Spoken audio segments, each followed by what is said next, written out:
आज आहे माझ्या बल्किंगचा डे 4 आणि आज आपण ट्रेन करणार होतो शोल्डर आणि ट्रायसेप. फर्स्ट एक्सरसाइज घेतली डंबेल शोल्डर प्रेस. त्याचे मी केले 4 सेट. तसं माझा आज लेग डे होता.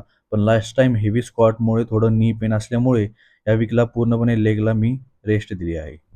त्यानंतर सेकंड व्हेरिएशन घेतलं सीटेड डंबेल फ्रंट रेज. त्याचे पण मी 4 सेट केले.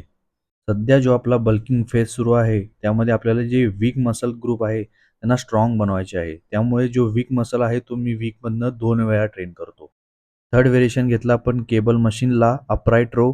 त्याचे केले मी 4 सेट आणि फोर्थ व्हेरिएशन मी केलं मिडियल डेल्टॉइडसाठी डंबेल्स लॅटरल रेज कंट्रोल फॉर्ममध्ये फेलियर रेपिटेशन. खूप जण dumbbell lateral raise, ego lifting आणि हेवी वेट सोबत करतात, ज्याने तुमचा फॉर्म पण रॉंग होतो आणि मसल प्रॉपर वर्क होत नाही. जर तुम्हाला 3D शोल्डर आणि वाईड शोल्डर पाहिजे असेल, तर तुम्ही लॅटरल रेज हा कंट्रोल फॉर्ममध्ये आणि लाईट वेटसोबत परफॉर्म केला पाहिजे. शोल्डर फिनिश करून ट्रायसेपसाठी एक व्हेरिएशन केलं pulley push down 5 set with failure repetition. एवढं करून आजचा वर्कआउट कंप्लीट केला. वर्कआउट झाल्यानंतर पोस्ट वर्कआउट शेक घेतला. आजच्यासाठी एवढंच. व्हिडिओ आवडला तर लाईक करा. भेटू आपण नेक्स्ट व्हिडिओमध्ये.